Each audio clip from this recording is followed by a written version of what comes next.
recovery and addiction and how we get through that.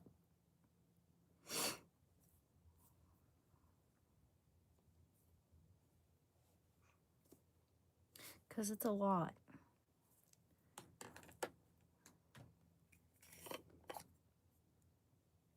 I really like this stuff here. I'm not sponsoring it, but it smells like cherry almond. I love the smell of cherries and almonds, dude. It's supposed to be good for your nails, and my nails are all messed up. I just had another idea. I'm writing down a list of list of activities which help aid in the recovery process. And I think that's most important. It's most important to apply oneself to that sort of thing when they're early in the recovery.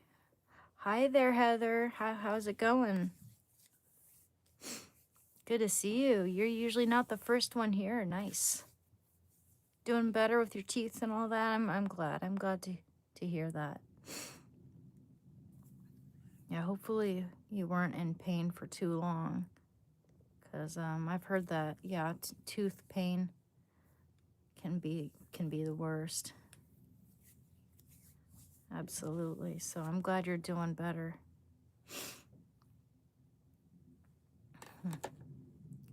It's a lot of crap to deal with. I hear you. I hope your insurance was able to cover some of that.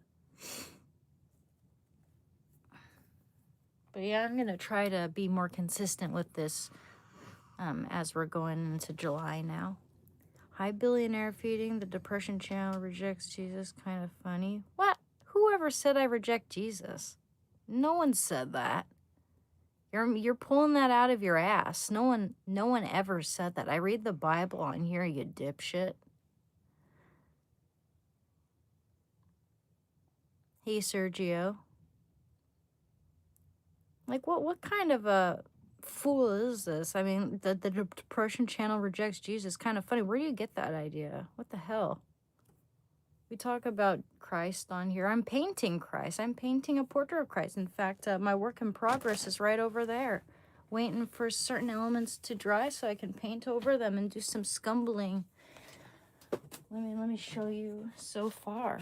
This is my portrait of Jesus so far. Oil on panel so far. So far, so good. It's a work in progress.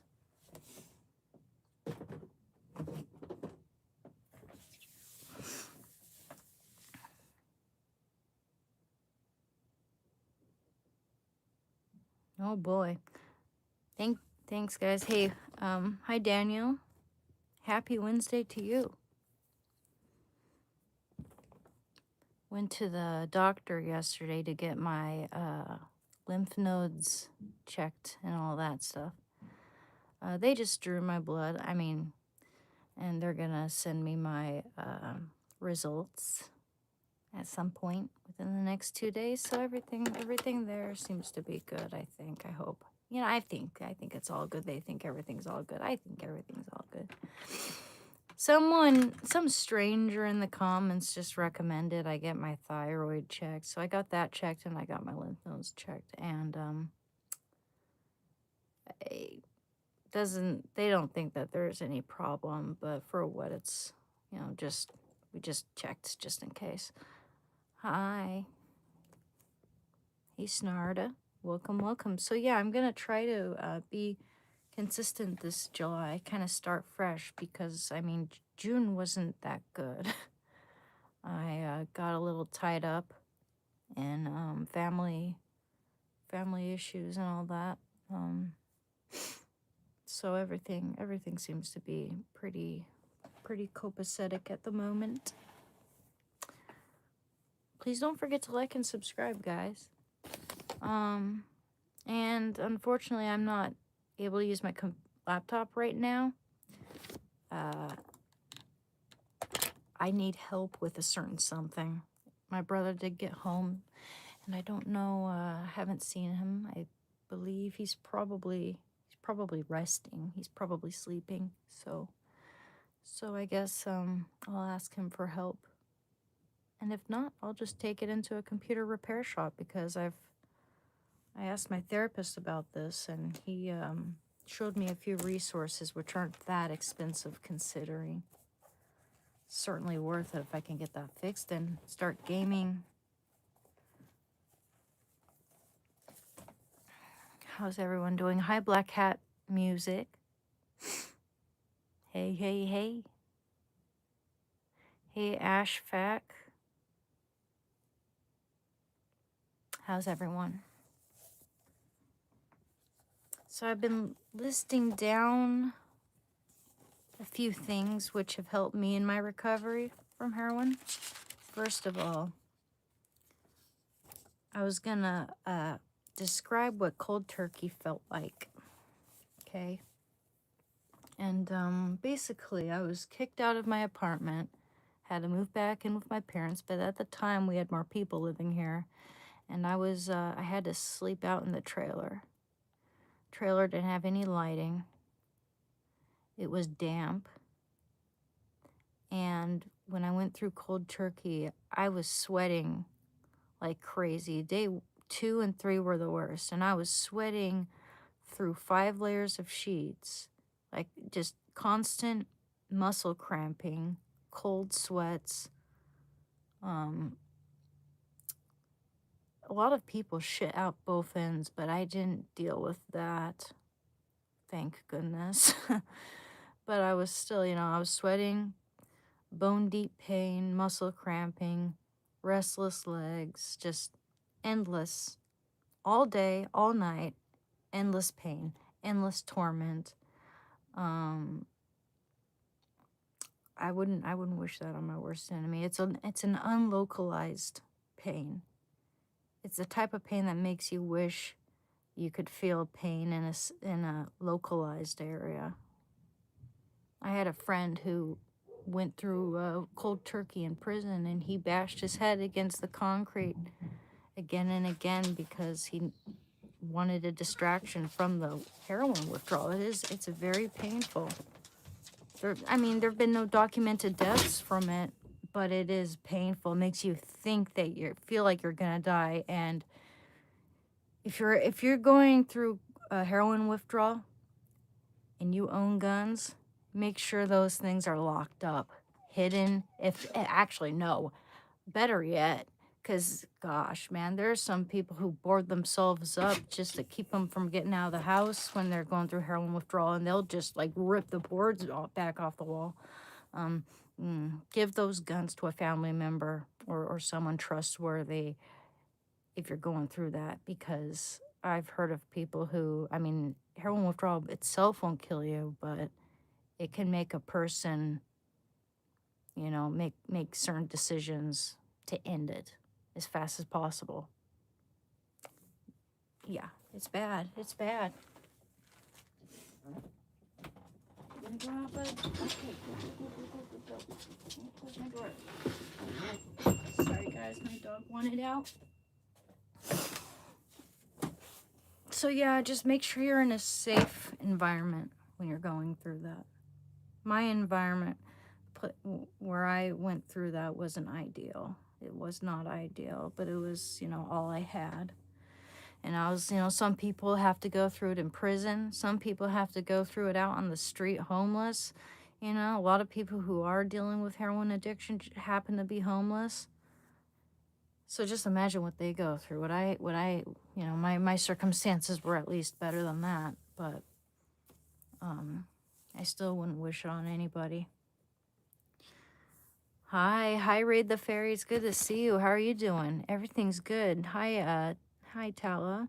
Withdrawing in prison would suck. Oh, absolutely. And like I said, I had a friend who did, and they had absolutely nothing to help them, just straight out cold turkey. And they, bashed their head against the stone wall in order to distract from the heroin withdrawal, which is just, wow. Unbelievable. But that's how it feels. It's kind of hard to describe, but it's a very deep, unlocalized muscle twisting pain that lasts for, I mean, the peak is like day 2 and 3, steadily gets better day after that. But by the end of that week, you're going to feel as weak as a kitten. You're going to still be out of commission. After about a month, things start to get better, although you are dealing with depression and anxiety and boredom, and that's the most dangerous period of time.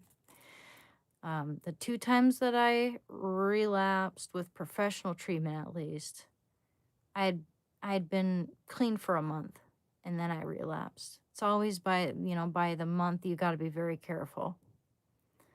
And then if you just got to be strong, you got to hang tight, and you will get stronger and stronger. You just can't give up. Hey, hi, Joe Moody. Why is Julie telling me to stop? The heck? Just stop.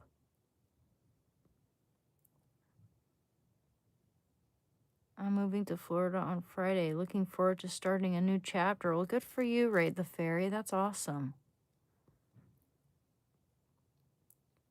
I've never been to Florida. That's like the furthest state away from me.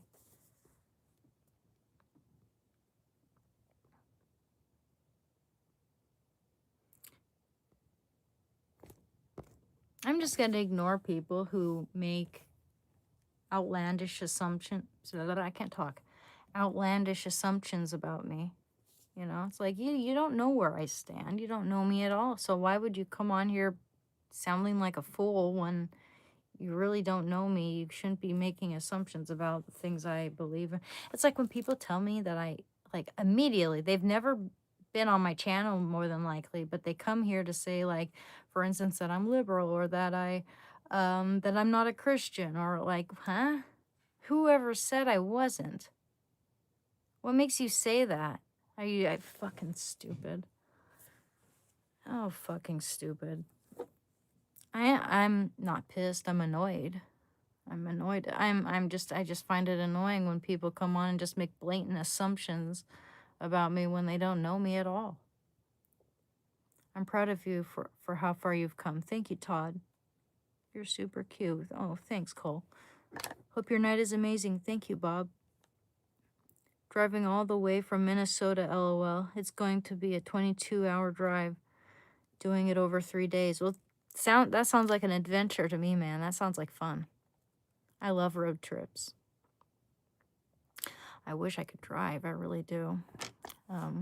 It's a matter of, finding someone who has the time to teach me. That was one of the few, drawbacks from being homeschooled. You know, there was no like hurry for me to learn how to drive. I was always no matter what it was, I was always the one who'd be like, okay, you go first. I don't want to deal with anything. You know, I'm never in a hurry to be the first one in line. My brother wants to sit in the in the front seat. That's fucking fine by me. I'm not going to argue. you know, I'm very non-confrontational, or at least I try to be. Sometimes you can't help but be drawn into confrontation, you know. Anne's awesome. Those Curse Carly dog pajamas are a little scary, though. How's Shando doing? Shando's doing good. In fact, his skin's looking a lot better after I've been feeding him a different diet. Yeah, he can't eat that Costco dog food. That stuff's not good for him. It's only been a week. He had scabs all over his body. He tends to over accumulate yeast production. So he gets yeast and certain other type of bacteria, which causes infection, scabbing in his ears, all over his skin, all over his back, it was growing around his chest and groin area and part of his legs. I was surprised it didn't affect his paws. But the last time I took him to the vet, they did say it was yeast. They never gave me any instruction on like what type of food I should give him or whatever. And that always makes me suspicious that, they're not gonna educate me or, clue me in on, what the root cause might be. Because they want me to come back and pay more money, like $500 every fucking 2 weeks. I'm not daddy fucking Warbucks. I can't afford that. So I signed up for his insurance and I've been putting him on a different diet. And just like magic, those scabs are going away. And soon thereafter, his bald spots will gradually disappear and he'll look like brand new. He's been really good. He's been so much better now because of that.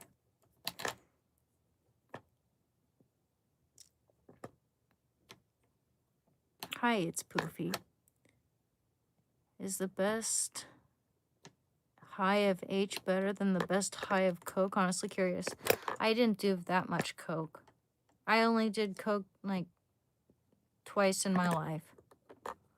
One time in college and one time with a couple friends. And it turned me into Robin Williams. I would not stop cracking jokes no matter what the circumstances were. One person, my friend was telling me to shut up, and the person she introduced me to, who we were doing the thing with, he was telling me to continue. That was kind of funny. But heroin, I mean, they're different drugs. They're two different things. The thing about heroin, it's not a social drug. Coke is. Coke is a social drug. It's a party drug. Heroin isn't. They're two totally different things. If you're on heroin, you're just going to want to retreat. You're going to want to be, curl up into a ball with your phone and your cigarette, and because it makes cigarettes taste good, and just be alone in the dark, nodding out, lost in your own little world, or rather enveloped in it. That's what happens. They're two different drugs. I can't compare them like that.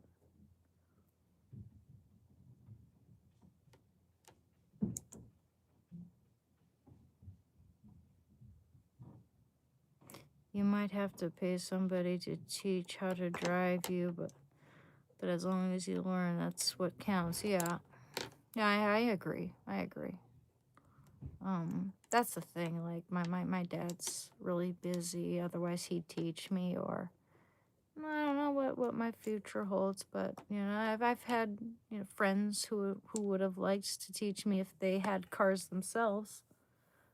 Good thing we have a pretty reliable, convenient transportation system here. Otherwise, yeah, I probably wouldn't know how to drive by now if we didn't have a transportation system here. It's necessity is a good motivator. Is there really snot stuck in my nose? I don't see anything, dude. No, seriously. I have the light shining, got a mirror right under my nose and everything. I do not see it. No, nothing there. Yeah. Screw. Nothing there.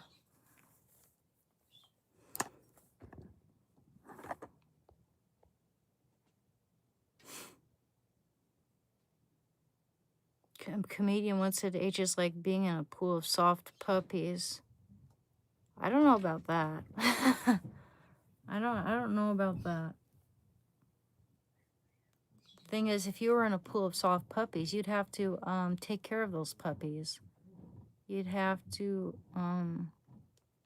like if one of those puppies needed something, you'd have to make sure that none of those puppies got hurt.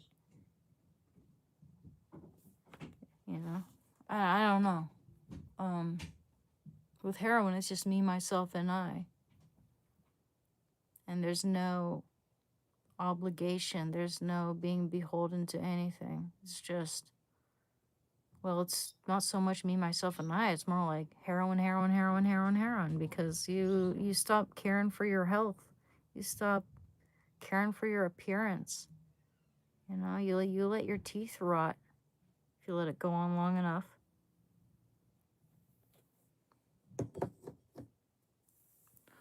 Again, it's not something I wish on anyone. You know, but it stops being fun real quick.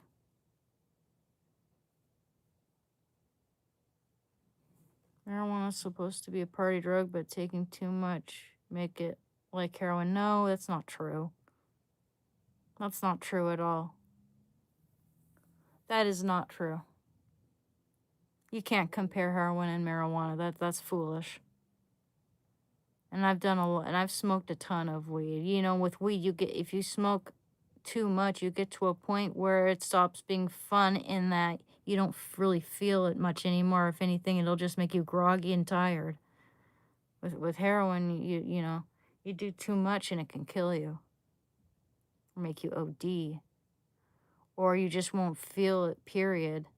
And you have to go get more or a different, you know, type because your tolerance will eventually get so high that you won't feel it unless, you know, that rare occasion when you come across some very potent stuff. And that's why with a lot of people who are that deep into heroin addiction, they hear about some heroin that killed a person and they're going to be like, oh, wow, I need to get my hands on that because I'm actually going to feel it, you know. If it was strong enough to wipe them out.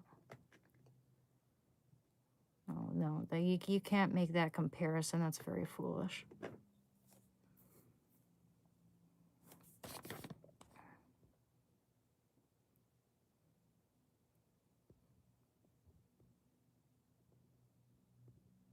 Thank you, Raid the Fairy, but we don't have to humor these morons saying that I look like a man. Everybody, you know, with a common sense and head on their shoulders knows that I sound and look like a woman, and it's ridiculous to say otherwise. It's probably a bunch of really insecure men saying that sort of thing about random women on the internet. Losers. May have been a mistake at the Maisie Ray. It can be easy to pick the wrong person in chat when streaming from a smartphone.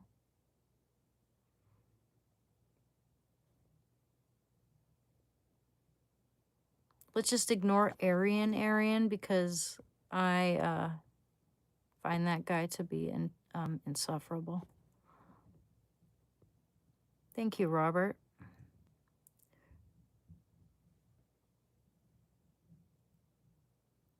Yeah, well, it is wrong, the Maisie Ray, to go onto other people's live streams merely to promote your own channel. This isn't the place to do it. You're trying to draw people away from my channel, where I'm here to promote my channel, not yours. I'm not here to promote your channel. We're here to promote my channel. So that, you know, I mean, there are certain platforms where that's just not tolerated or allowed. And they'll take it down. They'll take your comments or whatever down. That's fucked up. I do think that's fucked up.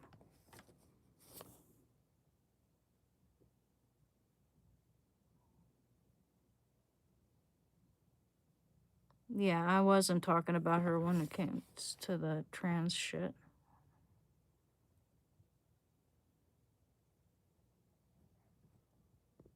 Yeah, well, I do try to avoid the rude people, but it gets so mingled in with all the other comments I'm trying to read that it can be difficult.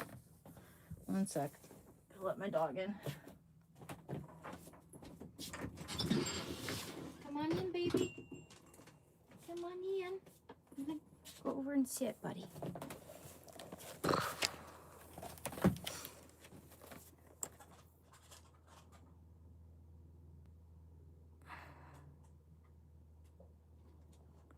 You know what? I don't allow, this is something I don't allow. The Dragon Warrior saying that he's mixing H with weed and drinking whiskey and that he can't explain the feeling.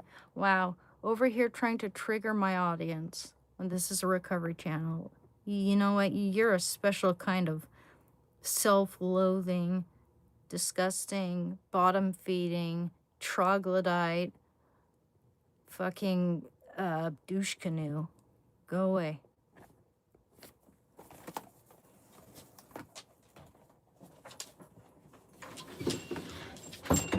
Hey, buddy.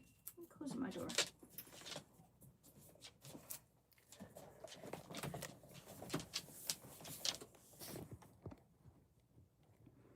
Hey, Lewis. How are you doing? Got quite a few moderators here now. How are you doing? I've been struggling lately in my... Ooh. Ideation, and I asked for the rest of the week off from work. Well, that's probably a good idea, man. I understand how that aspect of life can get to you.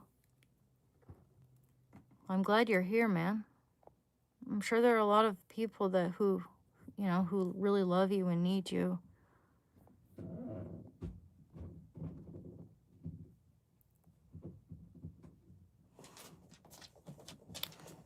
Let me guess, you're gonna want out again because someone opened their door. No, good. I wasn't trying to be mean or anything, steal your followers. I was just asking for advice for a small content career. I didn't think that would be such a bad thing. I'm a research the algorithm now. Well, I mean, that's basically, I'll tell you what I did, okay? If you're still here. I'll tell you what I did. I basically did Google all the ways in which a live streamer can be successful. And so, I mean, there are some things that I do in practice and some things I just forget to do.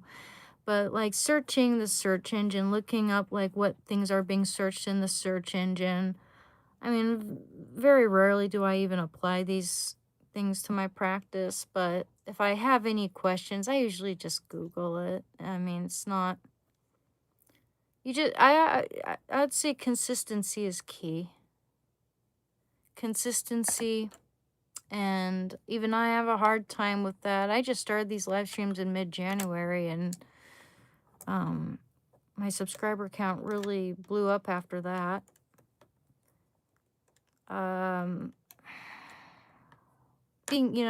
Introducing novel ideas and concepts from time to time. Just doing what you like to do, being authentic. Not just following. I mean, you could follow trends, but do it in such turn it into something that you're actually interested in and that you enjoy. I don't know if people like to watch other people if they don't even seem like they're into what they're doing, or that they don't even enjoy it. They're just doing it to keep the machine running.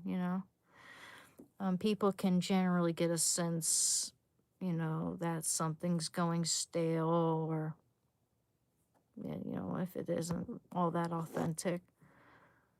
So yeah, just consistency, and Google what's trending, or look at the search engine, but also be authentic and do what you like to do. Just do what you like to do. I try to incorporate a little variety into my content. I like to read the Bible. I like to do my art. I like to play video games, and I can't do that at the moment, but we're gonna get that set up. So help me. My dog. Talk about my dog. I talk about cooking and nutrition and all that shit. But most of all, we talk about recovery and addiction. Yes. Consistency is very important. Thank you, Naughty Potato. Randomly found this feed. Just have to say, absolutely love the shirt. Thank you, Cal. Could I do what to make you happy? Thank you for the star, Raven. You want me to make those expressions?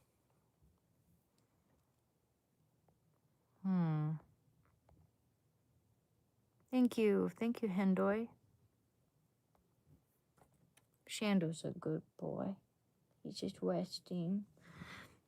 Yeah, he gets to go to the doctor with me, he was a really good boy when I was getting my blood drawn. I just, and my nurse was just so nice. She was just such a sweetheart. And she was able to draw my blood. Apparently one of my veins kind of rerouted somewhere around here, and or no, this one. It's right there. The only vein I have in my hand right now. But she was able to do that, and thank gosh, she didn't have to go for my foot, but like the last time, because the time that I got my blood drawn before that, they could not find a vein in my arm, even though they used an ultrasound machine on both arms. And it was very emotional and very embarrassing, and I hated it. But this time, yes, they didn't have to go for my foot or have to ask me to come back when I've had enough water and all this other bullshit. They just went for my hand and got it, and Shando just sat there like a good boy.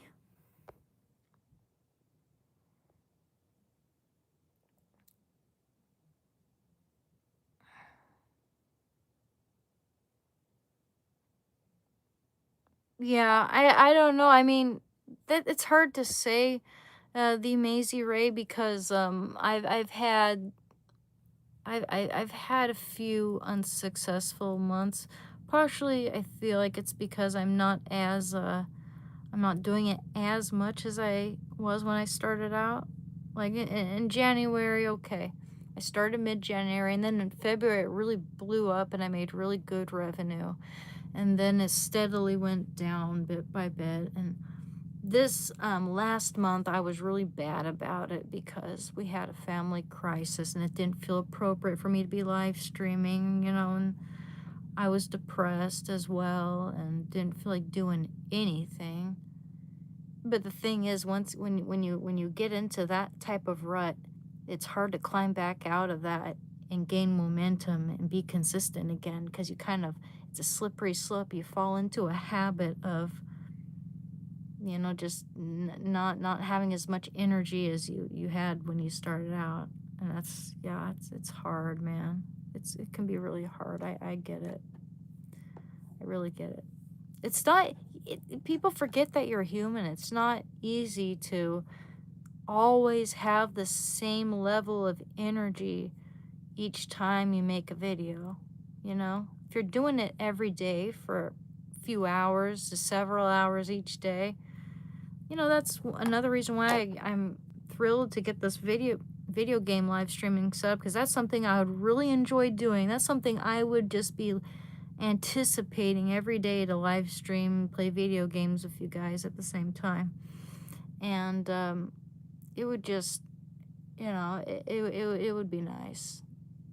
It's not easy every day expecting myself to, talk for hours about something as heavy as recovery and addiction consistently every day.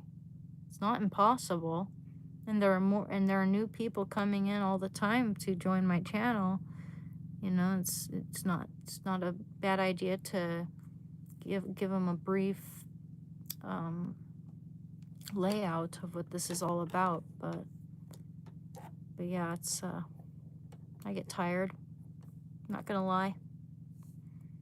Where am I from? I'm from the Pacific Northwest. I'm a proud Catholic. Hey, Jasmine, how are you? I'm doing good. How are you doing?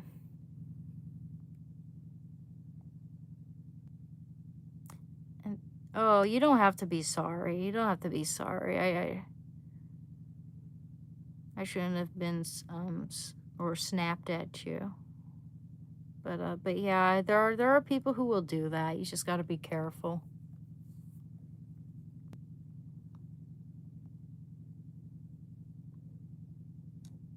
Yeah, thank you. I've had someone tell me I looked like Natalie Portman before, but more people told me that when I was younger.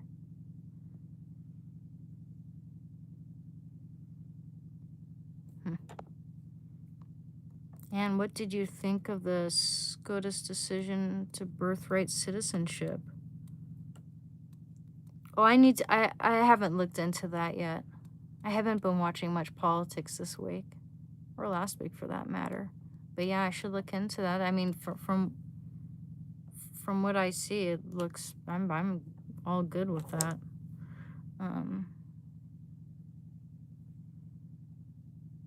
I've been most of the stuff I've been watching has just been like a lot of I've been watching stuff on the Epstein files and all that, and some of this creepy shit that people are uncovering. I watched a whole video on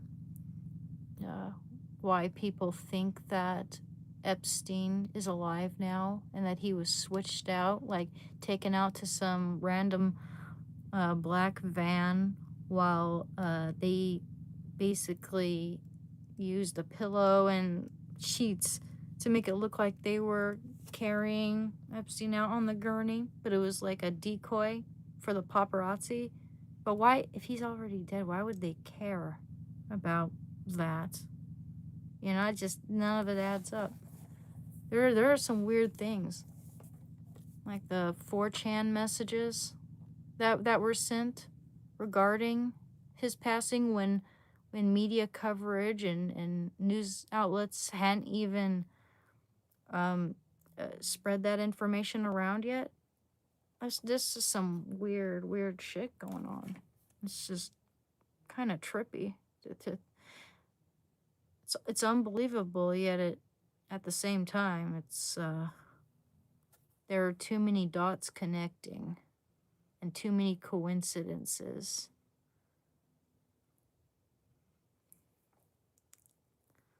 And I'm not a conspiracy theorist. I'm not superstitious. I'm not usually into that sort of stuff, but there's a lot of weird crap happening that I mean, it's getting some of the more scientific and skeptical, reasonable YouTubers or voices, I should say, questioning what's really going on. You know, even skeptics are worried and wondering, not just airheaded tin hat wearing conspiracy theorists. It's yeah. Why they changed the channel name? Because Diary of a Recovering Addict is too long, for one thing. I want to expand and give myself more range, because we do have tangents on here. We talk about art, we talk about video games, we talk about dogs, we talk about cooking, we talk about addiction and recovery, we talk about all kinds of things. And I go on tangents about a lot of things. Read the Bible, talk about politics from time to time, even though this is not a political channel. It's just hard to avoid. I mean, I'll do what I want. I do it whenever I want. And that is actually my handle. I only changed my handle. My handle is Tangent T now. And my the name of my channel name is still Breaking Habits. Hi, good evening, Big Boss. July is the month of the precious blood of Jesus. May everyone here tonight have a great evening. Thank you. Amen. What happened to my hand? Which one are you talking about? Why is it swollen? Do my hands really look swollen? Do my hands really look swollen? Because they don't feel swollen today. Sometimes they get swollen because I have poor circulation in them. Because I injected.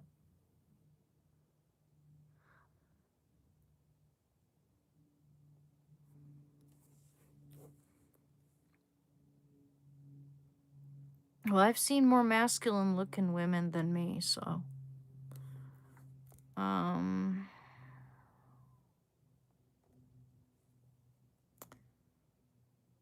Do I think we're living in the end times? Ah, gosh, well, there are certain things, happenings, which make me wonder if we're leading up to that. I would say one of the few things that makes me wonder is that I would just look into the story of the children of Medjugorje with their apparition of Mary. And she disclosed to them a bunch of predictions just concerning what's the things that are, little signs we're going to witness as the end of the world approaches. Thank you very much, Joe. I appreciate it, man.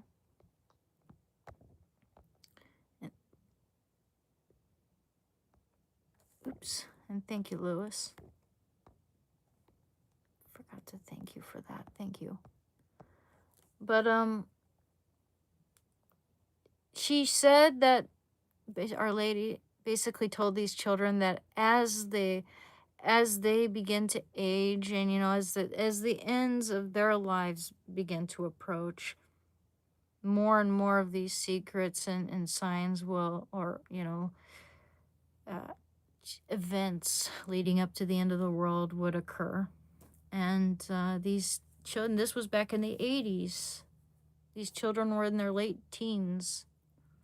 So they're they're like in their 60s now. I would guess that, I don't know. I really don't know. In fact, none of us can really know. None of us can know. We've been told that we're not gonna know what, when that's gonna occur, when the end of the world's gonna occur. But if I were to guess, I would guess it's gonna happen when I'm an old lady. I would guess that I'm gonna guess within the next 30 years. That's just a guess. I have no fucking clue.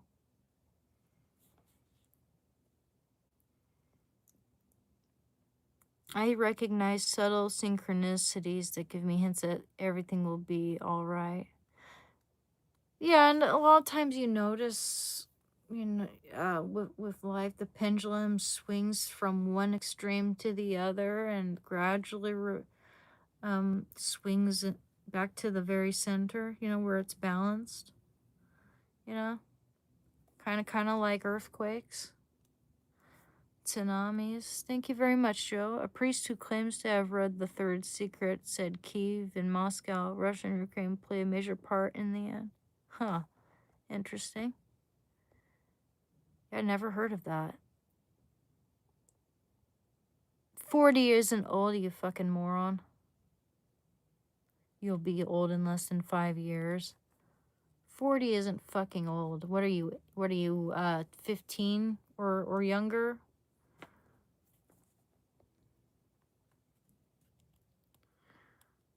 Or are you one of those morons who thinks that aging only applies to women? Yet you're the same type of person who's going to probably call me a man, too.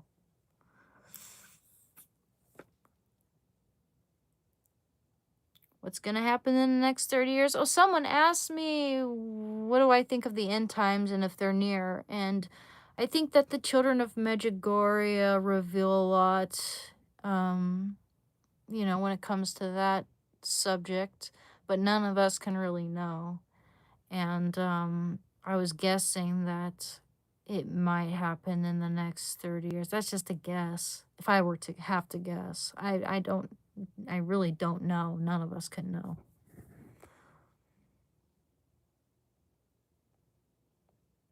The Bible says not even the angels know. Exactly, Tony. Exactly. That's what I'm saying. But there are clues which have been disclosed to certain people, the children of Medjugorje. And they're not allowed to disclose the secrets unless they've already been disclosed. They disclose these things once they happen to a priest or someone of high religious authority. And then that priest can decide when's the right time to disclose these clues to people, which is interesting. My only hope is that heaven is real and that I'll see my pets there. Dude, me too. I can't imagine heaven not inviting Shando. I honestly. Hi, I love your Courage the Cowardly Dog top you're wearing. Well, thank you, Gracie. My dog, but God has conveyed signs about the end times through his prophet. It's in the Bible. Yeah. But that's, they also tell us that no one will know exactly when it is or how it'll begin. Do you have a job or a profession? I don't know. I don't know. It's sporadic. I've been looking for a job where I can bring my dog with me. He I took him to my doctor's appointment yesterday. He was really good. They love him there. Anyway, that's off topic. I'm just saying. Shando's heavily involved in my life. He's attached to my hip. He's also has to have a special diet. Anywho, I sell my paintings. I'm working on a commission right now. It's nearly finished. It's my portrait of Christ, and I make a little bit of money doing this. It's different from month to month depending on how consistent I am. It can be difficult, but I'm always happy to sell paintings, and I'm just trying to stay consistent. So basically, at the moment, I'm a very amateur YouTube streamer who talks about recovery and addiction and art and cooking and dogs and video games and whatever. And basically just starting out with that. And I sell paintings. That's what I do. For now, at least. I'm doing the best I can with what I have right now. How do you stay in shape? You work out? I walk a lot, but I should work out more. I have a couple dumbbells under my bed. I should be lifting weights more, and it'd be a nice convenient thing to have next to my chair. I actually commented on one of Asmongold's videos, and he was talking about how he needs to work out, because he just drinks way too much Dr. Pepper and he's starting to get a little out of shape. So I suggested, hey, why don't you get a couple dumbbells and place them next to your chair so that, when you're live streaming and doing, playing video games and stuff, every now and then you can pick up those dumbbells and do a few reps, set them down, and go back, and that might develop into a good habit. That's what I do, I'm just suggesting it.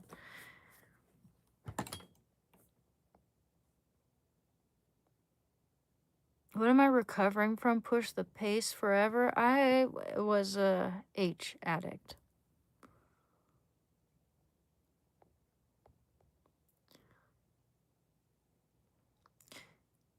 Oh, thank you, Lewis. You can reach out to the above for pricing on commissions. Oh, yeah. Thank you very much. Let me pin that. Thank you, Lewis. Let me pin that. Wonderful. Thank you. Thanks for sharing my information. Much appreciated.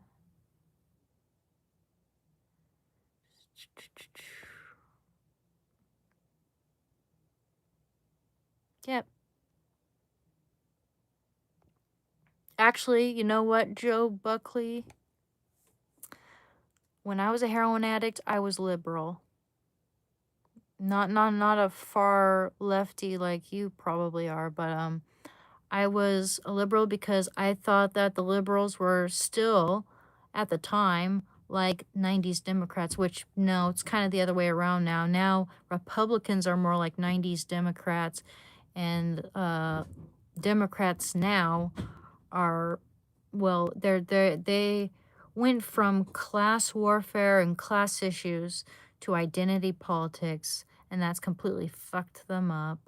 And they go around telling everybody that they're Hitler or Nazis or what, blah, blah, blah, blah, blah, when none of that's true, and everybody knows that's not true. You're weakening those words and making them irrelevant. And ironically, a lot of they do a lot, say and do a lot of racist things by acting like everybody else is racist or whatever. It's like Kamala Harris telling black men that, oh, you get free weed if you elect me. You know, it's just, you know, it's on and on and on. And they don't seem to see it. But anyway, yeah. And also, when I was a junkie, when I was a heroin junkie,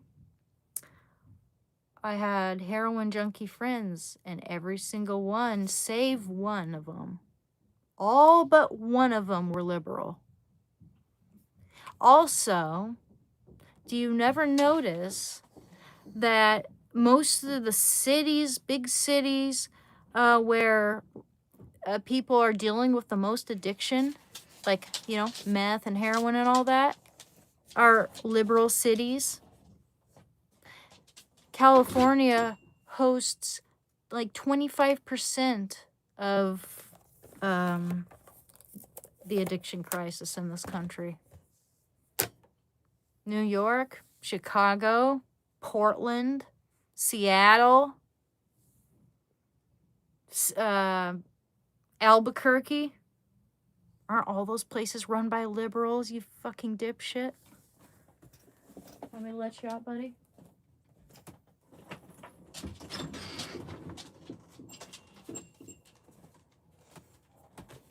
Wow, what a stupid thing to say.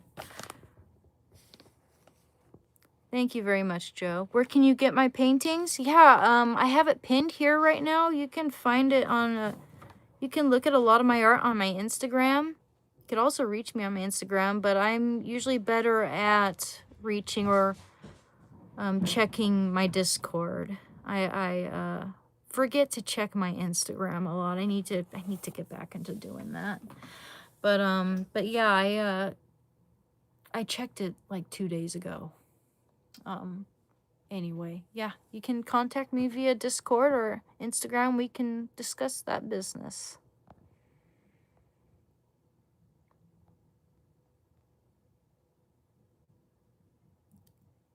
I sent a super chat. Where can I see your paintings? My Instagram, Joe. I have it pinned here in the chat. It's Anna, ANNA dot Katrina, KATRINA dot art, ART. That's my Instagram. Hi, Naughty Potato.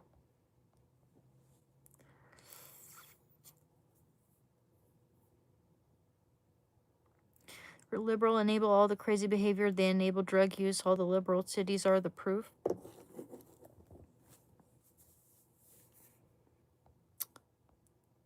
I think that they enable this system of affairs to take place and to continue because it enables them to do whatever the fuck they want and to take advantage of people and to scam people.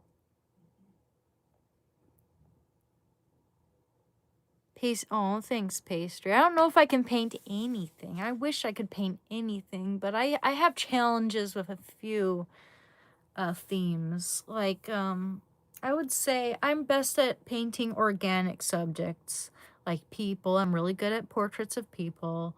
I can paint animals. I can paint landscapes. I have a bit of a challenge with and need more practice with, like, geometrical elements, like machinery, architecture. Yeah, I can paint that kind of stuff in its simplest form, but I need more practice with just if I wanted to paint a really detailed picture of a motorcycle or something like that, and know what an engine looks like or car battery, I would need a reference photo for that sort of thing. But most artists do use references of some sort, you know, whether it's a live person sitting in a chair in front of them or a photo they took or whatever, you know. But yeah, I have more of a challenging time with just inanimate geometrical forms. Vaping, stopping vaping is hard, man. I really wish I could quit. I'm having a hard time with that too, man. I get it.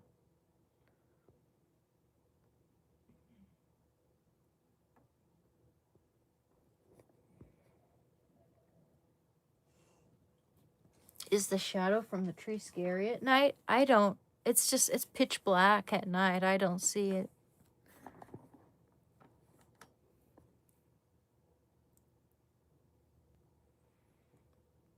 $20 gifted if I draw a dog for you. Really?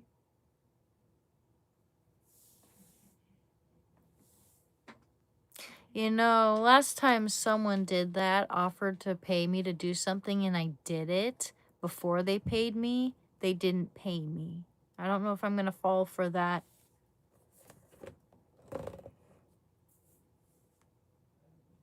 I don't like being tricked like that. If the average person only knew how much referencing artists actually do, exactly, because you have to. Like, no one's going to know or memorize off the top of their head the details that make up a human face or anything for that matter. You almost always need a reference photo unless you're just completely... and it's also a good practice to just make it up as well. You can do both, but when it comes to doing something very specific and capturing someone very specific, yeah, you do need a reference in most cases.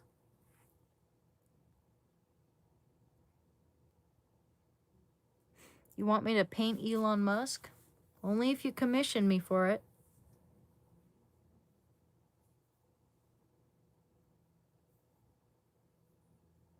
Oh, that's the big oak tree in our front yard. We have a giant oak tree. In fact, it's like the largest tree in the neighborhood. They're getting poltergeist vibes from that tree. Just a scratching on the window. Oh, I know.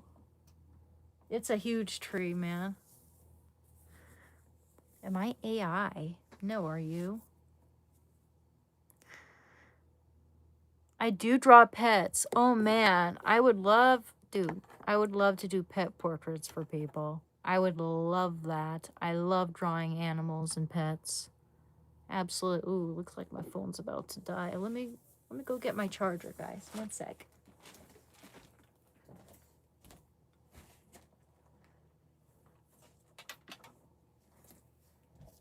Yeah, so yeah, hit me up on Instagram or Discord. We can discuss commissions or whatever you'd like for me to paint. What medium you'd like for me to paint in. Watercolors are a lot cheaper than oils, just so you know. Whether and also depends on the size, the scale and medium of choice, all that jazz, all those things to consider will affect the price, so to speak. Let me plug that in. I'm just gonna charge that.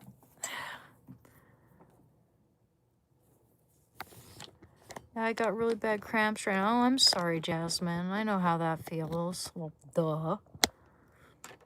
I hope you feel better soon.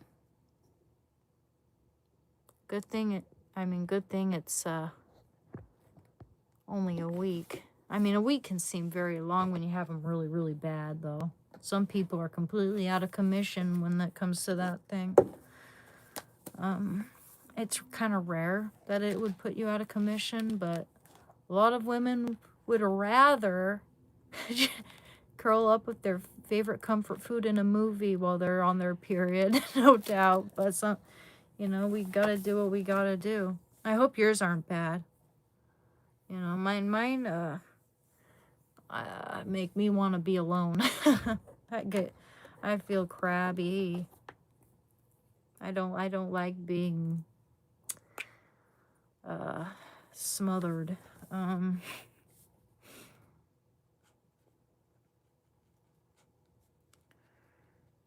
Yes, pamper yourself.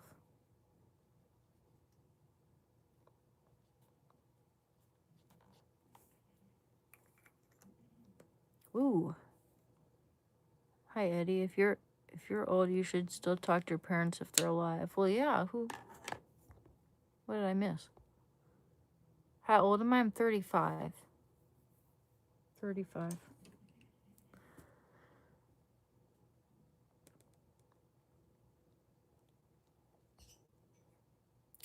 Just checked out your shorts. You're inspirational. Oh, thanks, Joe. I appreciate that, man. That means a lot to me. Thank you.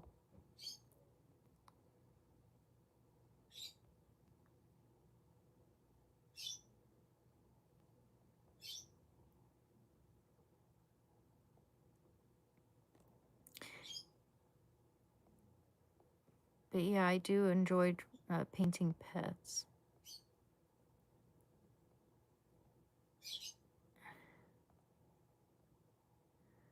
Jesus Christ died on the cross, was buried. Yep. And rose 3 days after. He's God in the flesh and died so you could have eternal life. You can be saved if you repent and believe that he rose from the dead. Well, yeah, I do believe that. I'm Catholic and I believe in God. How do I feel? I feel good, Eddie. A little tired today.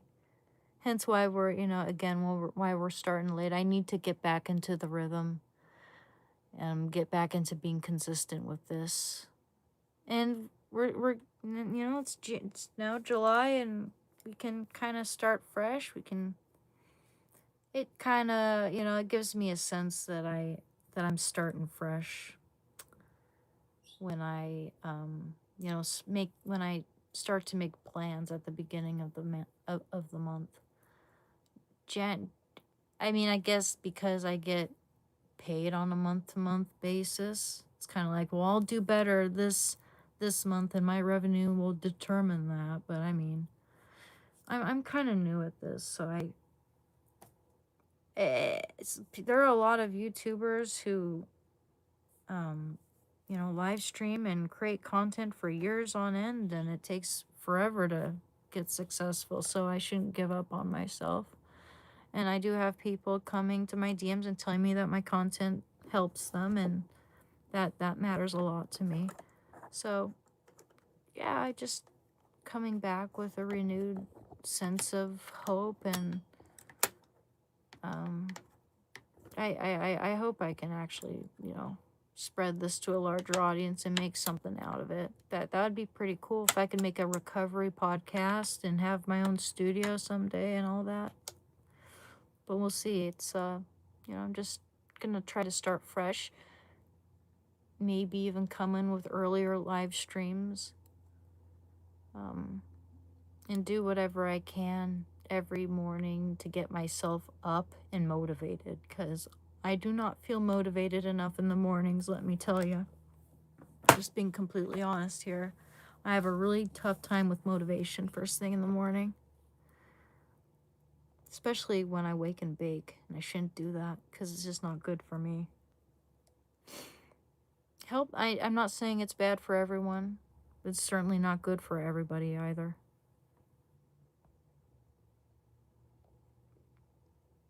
"35 and still alive," indeed. Yeah, wouldn't that be awesome? Having a recovery podcast? I don't think I really see that. I don't. I mean, you have certain podcasts educating people on just health and nutrition in general, and getting better and bettering oneself, kind of like a self-help book kind of thing, like Dr. Huberman. Andrew Huberman. He's really good. I like Huberman's podcast. I really enjoyed watching him early in my recovery because he was very informative and educational while I was dealing with that, He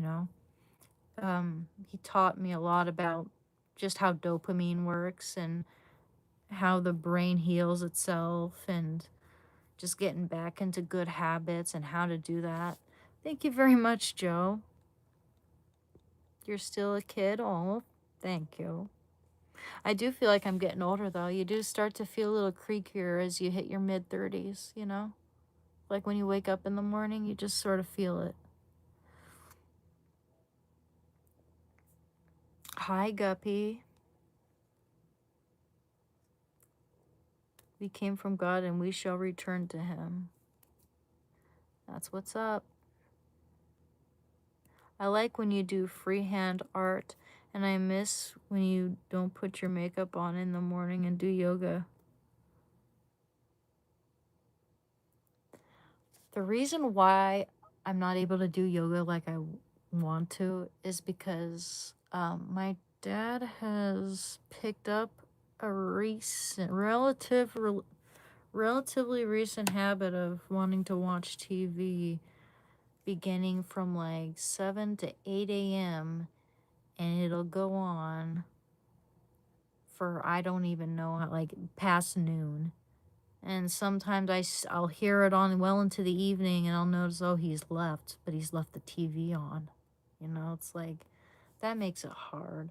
I'll turn it off to do my painting and all that stuff, but like, you know, if I see him watching TV, I'm like, I'm not gonna bother him. Then I'm just kind of stuck, you know, stuck here with you guys. We can talk about recovery. We can do video games at some point. And we can do things out there like cooking and maybe even yoga, but I gotta make sure that I'm there first, you know, because I don't know what it is. I don't know. I'll just say the timing's interesting. That's for sure. Especially when we have 2 other big TVs around here. Anywho, but yeah, it wouldn't be fair for me to be like, oh yeah, you know, it's no, it's my dad's house. That is what it is. You're still sad? Oh no, how come?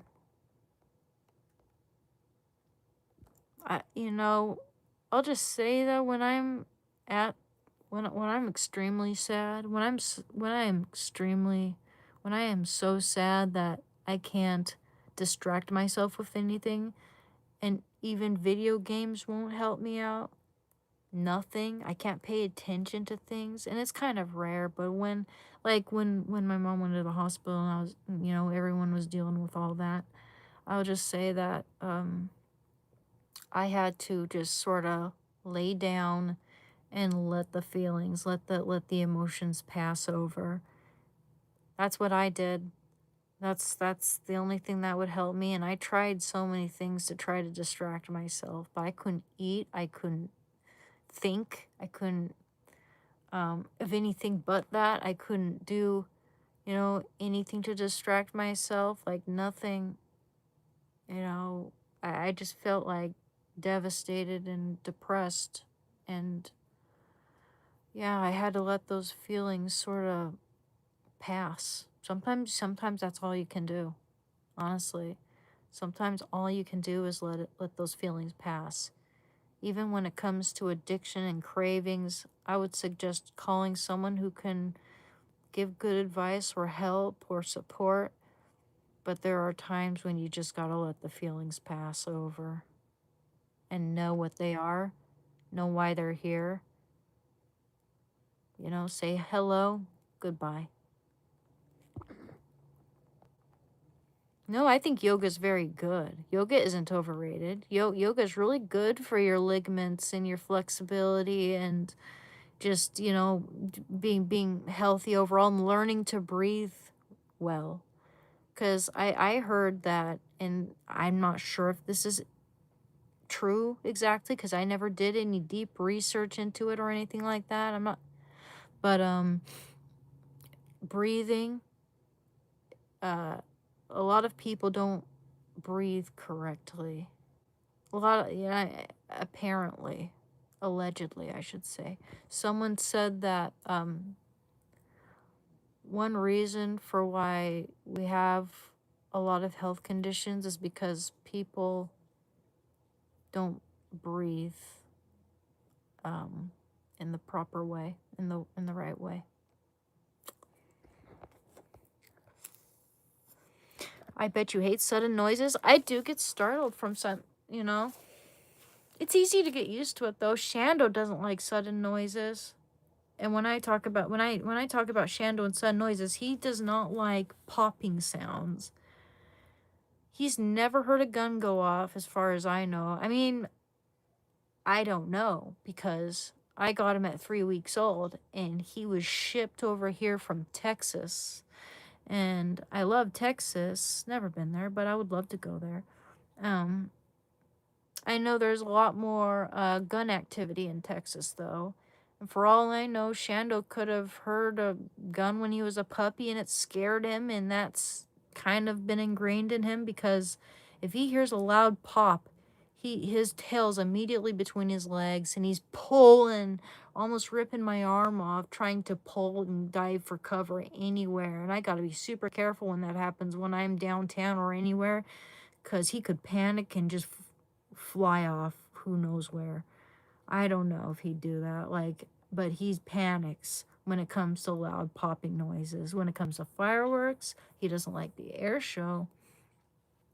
And yesterday, when we went downtown to go to my doctor appointment, we're waiting for the train, and just like 2 minutes before the train arrives, we hear this pop that makes me jump out of my seat. It felt so close by, and it was just like the loudest fucking pop. Nearly, it hurt my ear, made my ear feel numb, and I just let out a instinctive just whoa, you know. And I immediately wish I wouldn't have done that or had any reaction, because that's gonna transfer to my dog. I knew he would react regardless of my reaction. You know, sometimes I'm just all hunky dory and fine and smiling. I hear a pop in the distance and I'm still fine and smiling and walking with Shando. And then, but he's scared and he's just like, no, no, no, we gotta go. Like, you take a U turn, go back home. And he's gonna pull so hard.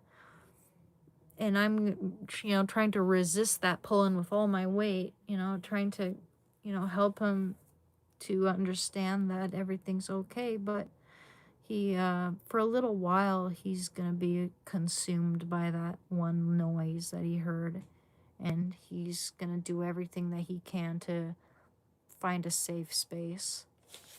So yeah, that happened yesterday, right before we got on the train. We eventually got on the train, and he was happy to be on the train. He just dove right under my seat and laid down, and he felt safer, a lot better. Thank you very much, Joe. Did you ever have an alcohol problem? I did, but not for very long, considering. My alcohol problem spanned from the time I lost my best friend and lasted for about 3 years or so. And during that time, I OD'd 4 times and nearly lost my life a few times. The alcohol was definitely the most dangerous substance for me, given the time, given the amount of time I was doing it, and the fact that I was on some type of opioid. Like, if I wasn't doing, relapsing on the heroin and drinking alcohol at the same time when my best friend passed away, I was doing Suboxone, trying to recover from heroin, but then drinking alcohol as well. And yeah, that nearly killed me. I went through alcohol withdrawal, and I was working while going through that, and I had no idea it was alcohol withdrawal that I was going through. First time I've ever dealt with that. And I like, the people I surrounded myself with, all they wanted for me to do was keep the cafe running and work. Meanwhile, I'm working solo in the afternoon, so they can't really see the extent of what I'm going through, and I'm not able to explain. I'm afraid of talking about it with anyone. I think that I'm just like losing control of my faculties entirely because of abusing my body in the past. I don't know. I'm thinking, what can it be? But my jaw was twitching and jutting out of control as I'm trying to talk to the customers. I'm pouring their drinks and serving it to them as my hands are just shaking uncontrollably. It was embarrassing. It was scary more than it was embarrassing. And I found out, basically what it was that I was dealing with when I took myself to the doctor. I went to a cafe to sit down at one point, and I'm drawing in my, or writing in my journal And I know I have this journal somewhere documenting my account, and you could even see the handwriting in it, just completely um, unintelligible because I wasn't able to write. I wasn't able to put a pen to pencil paper. I thought I was totally screwed. I thought I'd never get to paint again or draw. I thought I'd never get to use my hands again. It was very scary. And I took myself to the doctor, and they told me I was going through alcohol withdrawal. And they prescribed me something like, I think it was called Clonidine. But I forget exactly what it was called. I'm gonna look it up again. But yeah, that was dangerous.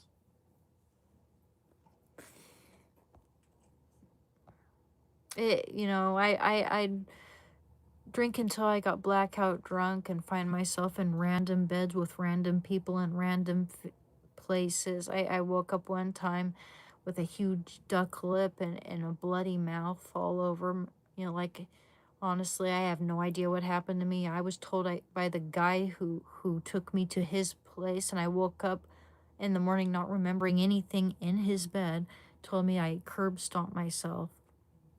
But if I slammed into cement that hard with the inside of my mouth being all bloody and my upper lip being like 10 times larger than it is, why are my teeth still intact? Why are my fucking teeth still intact? I just have so many questions.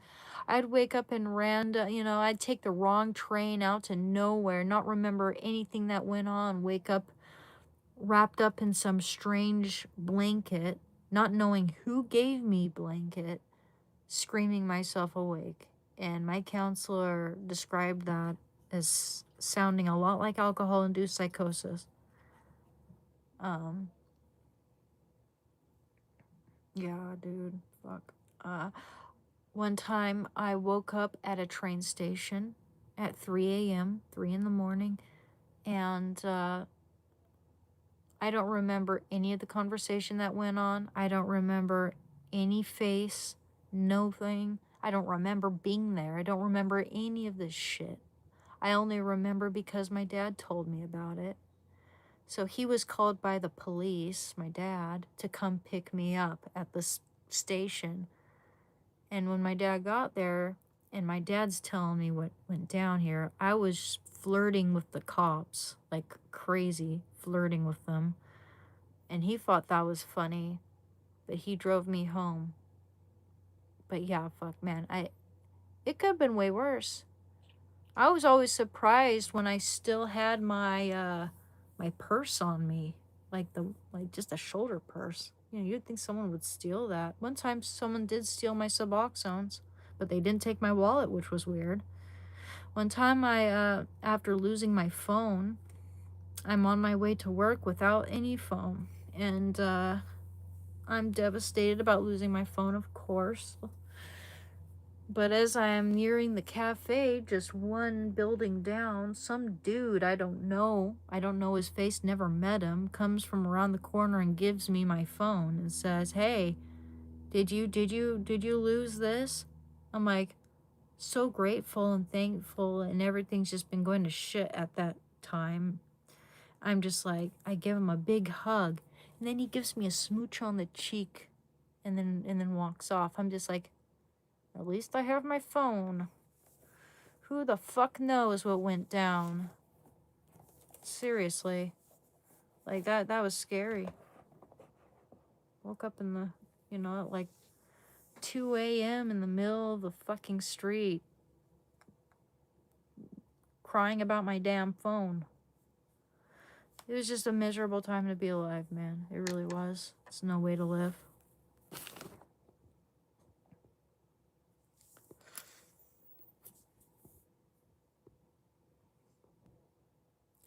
Is there any place close to my house where I can just get away early in the morning and do my yoga? I mean, we have a large backyard, but the ground's not that even. It'd be nice if I could clean off the deck, but it's got so much shit, man. It's like got people's crap.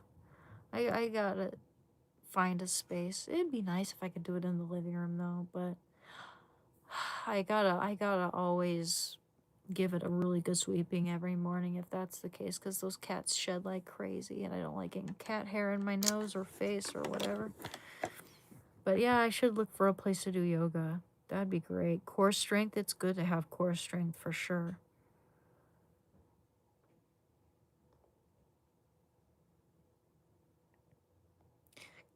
Recovery can be so debilitating. I think I think it's the opposite of that. You know, the more time goes by, the longer you're recovering, the more you'll find that you are able, that you are capable, competent, that your dopamine receptors do revert back to normal eventually, and that things just get better and better and better year by year by year. I mean, after the first year, it just gets better every day. Every day that you're clean, you get stronger, and your sense of confidence and self-worth and self-esteem gets stronger and stronger too. All this, all if you're able to get clean and stay clean for, it means you're getting stronger, and things do get better when you get stronger.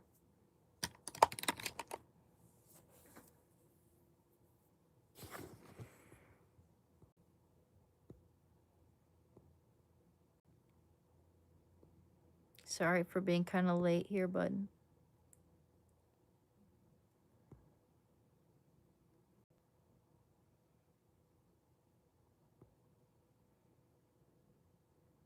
habilitating, that's right.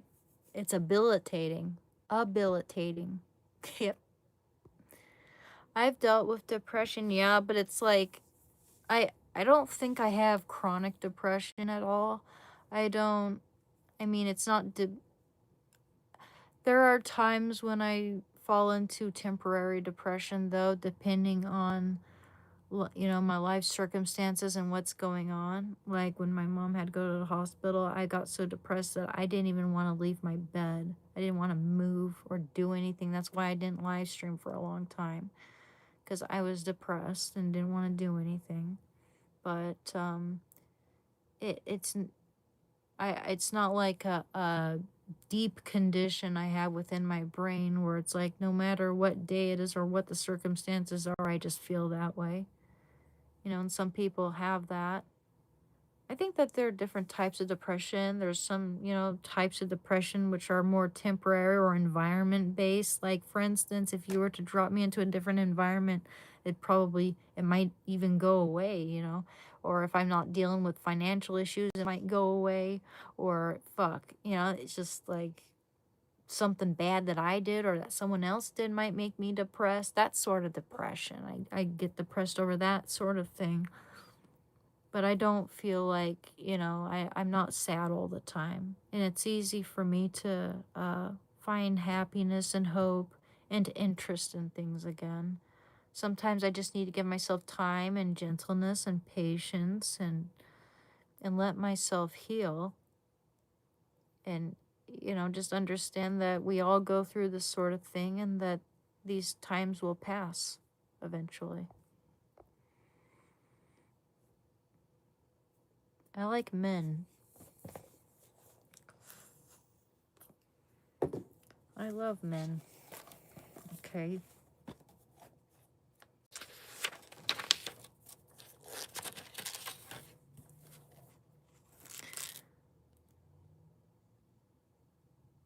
Tough when we say it passed, but it remains for years. Yeah, but it does get better and better. You become stronger and able to handle tough moments when they arise and cravings and all that. You know who to talk to. Surround yourself with a healthy support system who lifts you up and encourages your recovery rather than wanting to bring you down with them. um it does get better.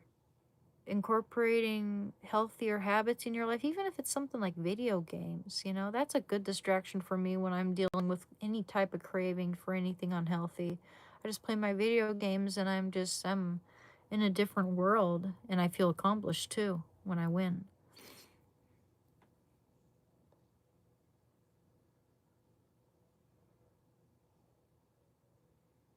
Yeah, you got to give yourself time and patience. It takes a while, but it's worth it. And I mean, it's either overcome this, and it may take a couple years or so for to feel completely normal and like you can enjoy things again in your life. Just give yourself time. This is a healing period. It's about perspective.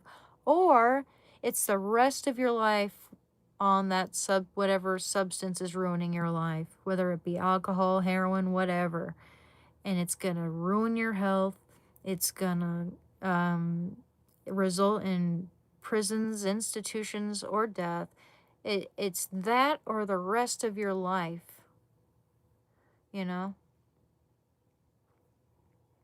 So I'd rather take a year or two or more or less to completely heal from a substance and to become normal and to enjoy the company of loved ones again, and nature and my painting and the things my dog and cooking and nutrition and health and just everything enjoyable life has to offer, going to the coast, taking candlelit baths, simple things, big things, rites of passage, whatever, sacraments. I'd rather enjoy all those experiences, dude. I'd rather give up that heroin and spend a year or so getting better and be able to enjoy the rest of my life to look forward to than live the rest of my life in that rut with that monkey on my back, with that burden, no money for anything else, just heroin, heroin, heroin. And trust me, you're gonna not feel the pleasurable euphoric high for very long. That's the honeymoon phase, and that ends fast. And eventually you get to the point where it's just medicine on those cold, merciless streets, waiting for the man, whether they come or not. Freezing rains, heat wave, whatever. And just every single day, it's how am I going to get my heroin? How am I going to get my heroin so that I'm not sick? Not so much so that you're high. I mean, yeah, that does matter when you're an addict, but most of the time you're just trying not to be sick anymore or get dope sick. Sometimes you got to use twice a day in order to avoid dope sickness. Thank you very much, Joe. Of course, absolutely. That's kind of what this channel is about. I come on here, I talk about whatever, and I'm very honest about my addiction and my struggles with it. And I try to help other people, give other people ideas, as far as like what they can do to help their recovery. And I actually wrote a list, have my little new recovery journal. I could dig up some of my old ones. We can kind of go back and see what my mindset was like then as opposed to now, because there's a lot of development there. But so yeah, I already told you guys what cold turkey felt like. Basically how to survive cold turkey. Be patient with yourself. Know that it's gonna pass. Seek good support, like a good counselor or therapist. And I know some therapists are pretty crappy. Some counselors can be crappy because they're all just human. There's good ones and bad ones. Just because you had a bad one doesn't mean you can't ever find a good one. Just have a little faith and give it a chance. If this therapist didn't work out, then certainly there has to be one out there that's going to work out for you. And I've had terrible therapists in the past, but and it made me quit and never seek therapy for years and years and years. And this was like, I don't even think I was fuck, man, I was like 21 or 22. Now I have a therapist and he's the best. I love my therapist now. I just started with a new therapist today. It was a tough first session. Yeah, and it can be tough. Sometimes just pouring out all your, bottled up thoughts and emotions can, I mean, sometimes with me, it can make me kind of sad for the rest of the day, but that's just kind of how that, sometimes that's what emotional release does. It's a lot sometimes. I'm gonna close my door, Shando, okay?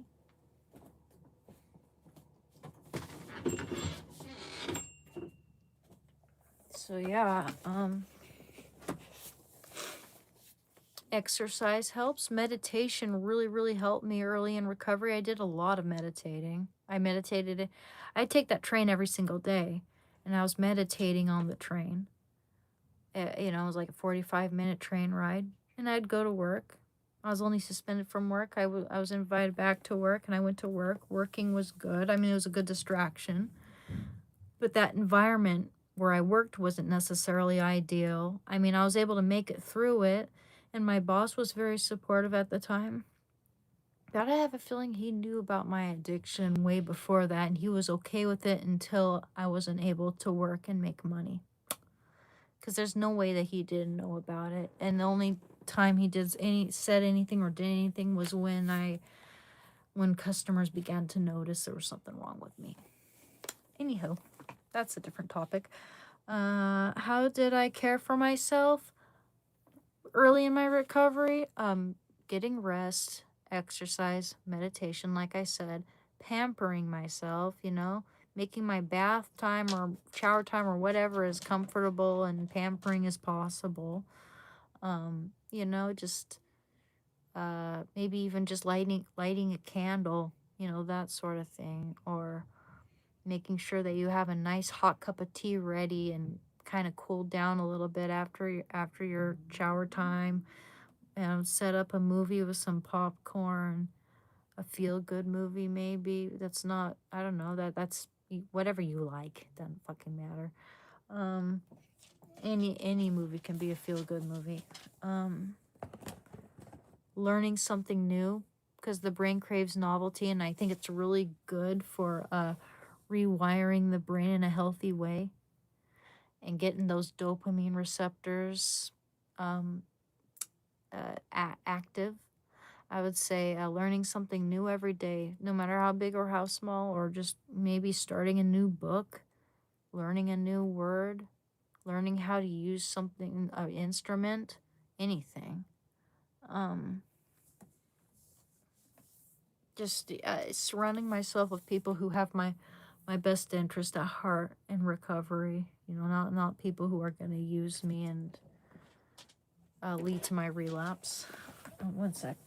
I'll let my dog out again. He's being a big baby. He hears people out there. Okay.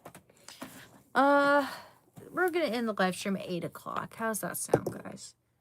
But before we do that, I want to read this list of things which really helped me with my recovery.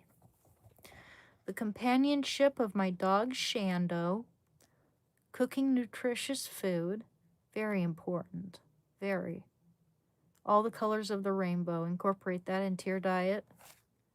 It makes a huge difference in your cognitive function, in your mood, and all that. Trust me.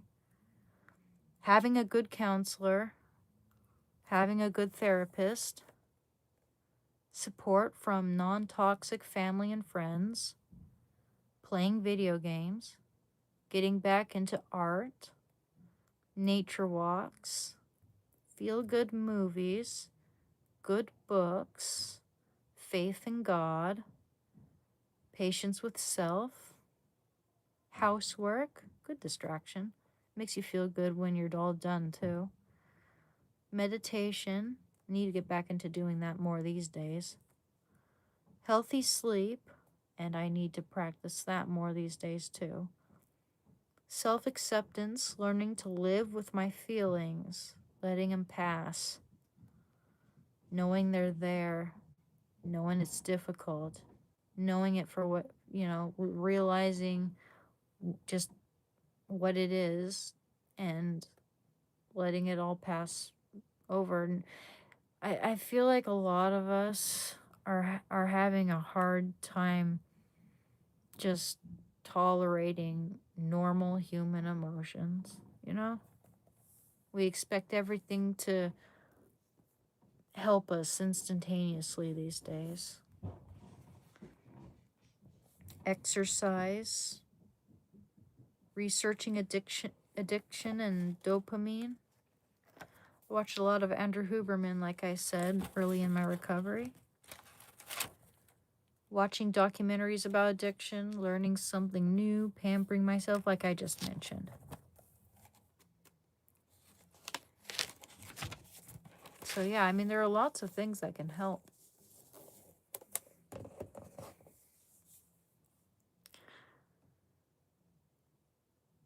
Oh, thank you, Pastry. Healthy sleep is definitely number one for good mental health. Absolutely. And people, it's really strange how, to me, how a lot of people brag about not sleeping or not sleeping enough, like it's a flex. It's not a flex to not sleep well. It's not good for your brain. That's, sleeping is for brain rejuvenation, and it's not helping you whatsoever mood wise, um intelligence maxing, or it's not helping with your, it's not helping your brain to not sleep. That's for sure. And I don't know why people have to brag about not sleeping, because it isn't a flex. It's not the flex you think it is, buddy. No one ever like brags about getting enough sleep.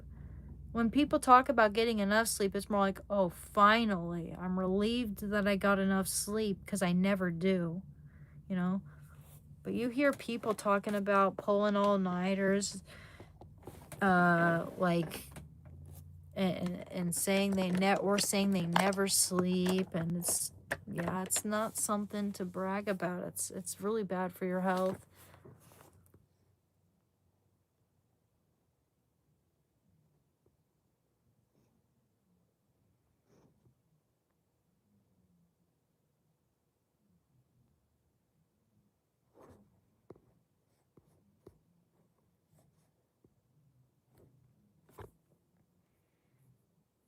I don't feel myself if I don't sleep. Well, yeah, I mean, it kind of puts you on autopilot in a way. You just sort of every day is just a haze of fatigue. It's a miserable way to live everyday life, and not getting enough sleep can have massive, like, collateral damage effects on your body. Do I do the 12 step? I have a Alcoholics Anonymous with the 12 steps, but I did that early in my recovery. I haven't been practicing it or really reading it lately.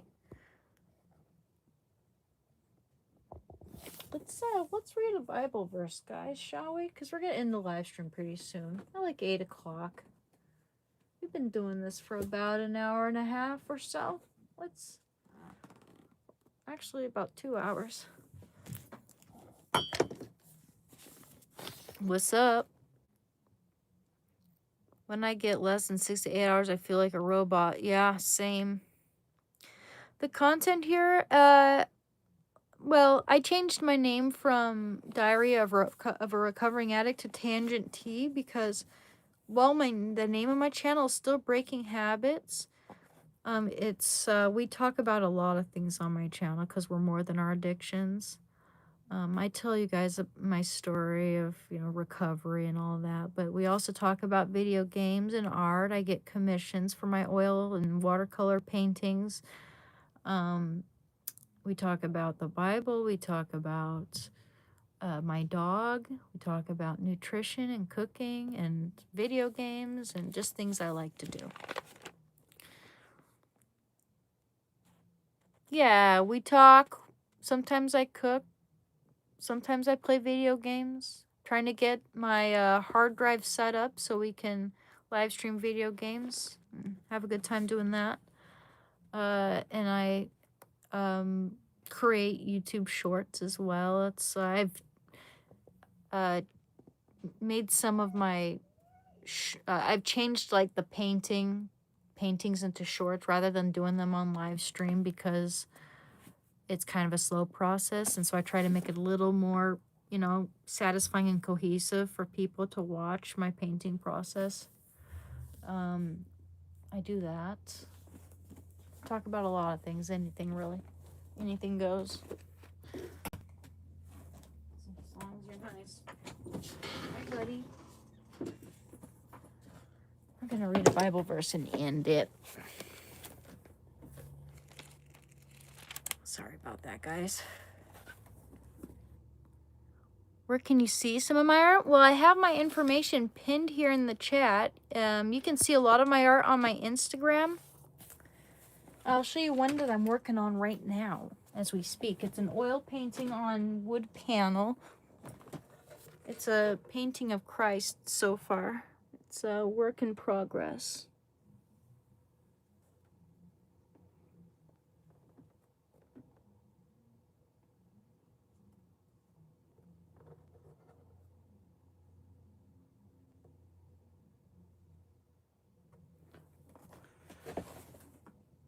Yeah, you can see a lot of my artwork on my Instagram, and we could also you could also hit me up if you'd like to commission me. I do portraits of people, and I do landscapes and pet portraits like animals best.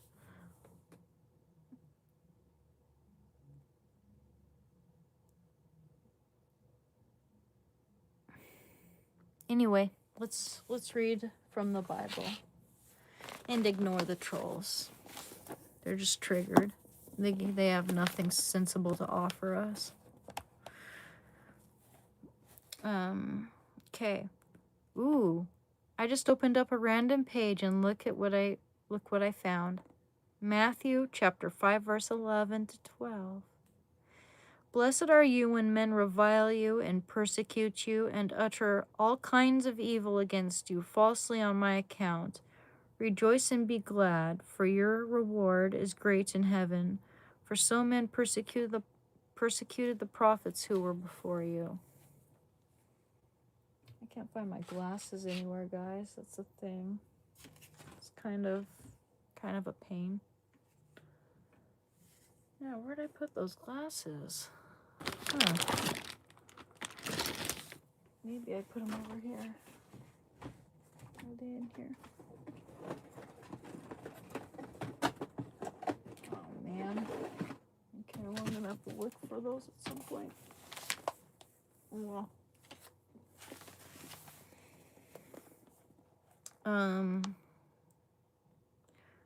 Matthew chapter 6 verse 14.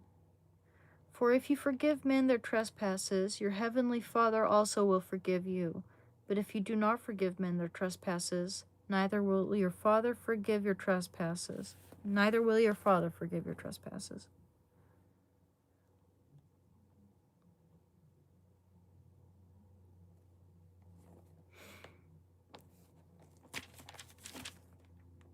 How about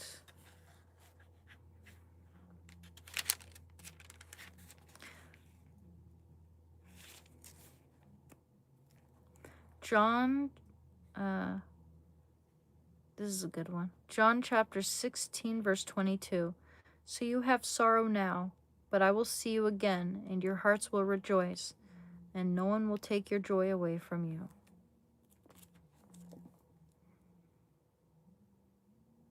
Here's a good one. Romans chapter 5, verse 3 to 5. More than that, we rejoice in our sufferings, knowing that suffering produces endurance, and endurance produces character, and character produces hope, and hope does not disappoint us, because God's love has been poured into our hearts through the Holy Spirit who has been given to us.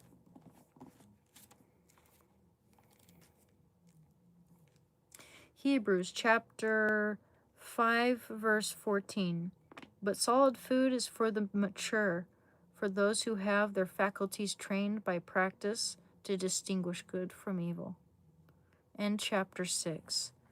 Therefore, let us leave the elementary doctrines of Christ and go on to maturity, not laying again a foundation of repentance from dead works and of faith toward God.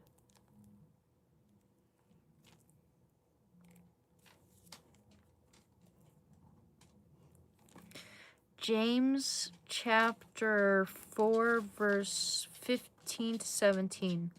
And the prayer of faith will save the sick man, and the Lord will raise him up, and if he has committed sins, he will be forgiven. Therefore, confess your sins to one another, and pray for one another, that ye may be healed. The prayer of a righteous man has great power in its effects.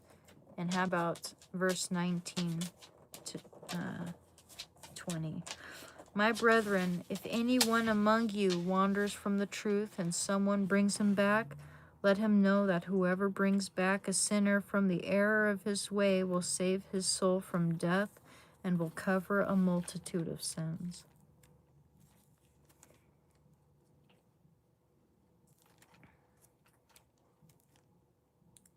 Revelation, or, no, actually, how about the letter of Jude, Revelation, no, letter of Jude, there's no chapters here, okay, it's very short. Verse 18, they said to you, in the last time there will be scoffers, following their own ungodly passions. It is those who set up divisions, worldly people devoid of the Spirit. But you, beloved, build yourselves up on the most holy faith. Pray in the Holy Spirit.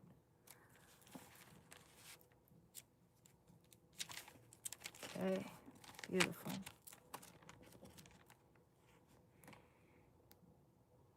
Of course I understand what I'm reading. What are you talking about, you jerk off?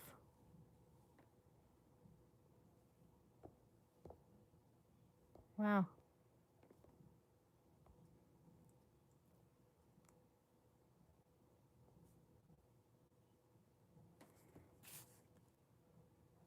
I'm just reading the Bible. Like, where does he get that? Whatever, you know. Some people just get triggered for no reason. I don't get why people have to say such nasty things for no reason. We're just having a wholesome Bible reading, that's all.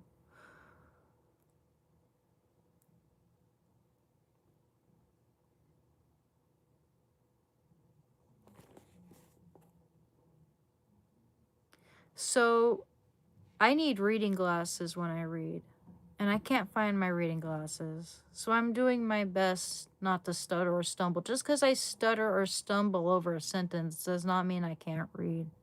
And in fact, most people tell me that I'm very easy to listen to when I'm reading. So, I don't need to tolerate this kind of nastiness. I'm not dealing with people like that. Just bullies. Love your paintings. Would you consider painting Einstein? I'd love to paint Einstein for you, Russell. We could discuss that. We can discuss that in my Instagram or Discord. Please don't defend yourself. It's just not worth it. Yeah, it just...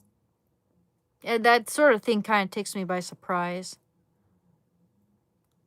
How are things doing, sister? Nice to see you again. Sucks getting older. I need glasses to read myself. Yeah, I mean, just because you have one moment of stumbling, everybody does that. I've seen teachers do it.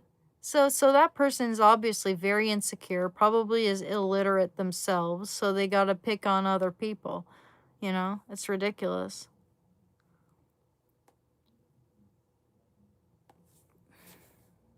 Maybe I'm just too lazy. Let me see if I can find them. I mean, it's almost 8 o'clock anyway. That's why I'm just like, fuck it. But it'd be nice for next time for me to know exactly where they are. I do have 2 pairs. That's the thing. And I thought they might have been over here, but oh man.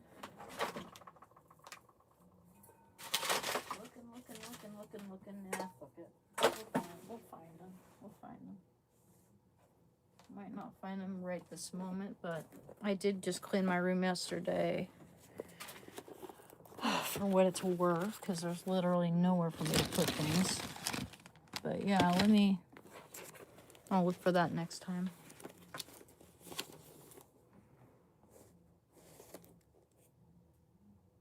You need to buy extra. Yeah. I do have 2 pairs. Man. I know one of those pairs is somewhere nice and safe, at least. I just, I when I try to hide them extra well, I tend to forget exactly where I hid them. That's one of the pairs, and the other pair is just sitting somewhere. Like, so it's somewhere safe, but I can't find it because I don't have much room around here. No room to set things, so it's like it's probably under something, under a piece of paper. Who knows? I don't fucking know. You need, yeah. The safety of anonymity. You see, I can't say that word. Anonymity. Oh, fuck it. Anonymity turn people into monsters. I am grateful we have faces, voices, and names in real life, unlike the web. Yeah, that's for sure. Cowards. Just get a pack of cheaters from Walmart. Oh, you already got some. I stashed them everywhere. Okay. I usually find my glasses on top of my head. Yeah. And it's just, these people are so pathetic because if they perceive just one weakness, and it could be the most human, the most common, it could be something endearing even, they find any perceived weakness, such as, like, for instance, if I had my glasses on my head and I'm looking all over for them, I'm like, oh, there they are. Oh, we all do that sort of thing from time to time. But if one of these idiots, if one of these insecure, triggered trolls happens to see that, they're going to call you stupid. They're going to they're going to tell everybody that you're a moron, or to tell you that you're an idiot and that you're stupid, or that you can't do this, or you don't know how to read or whatever, because they're looking for any way they can to insult you or to bring you down. And if they can find any weakness they can use, that they can exploit, they're going to do that. These people they're the real losers. Joke's on them.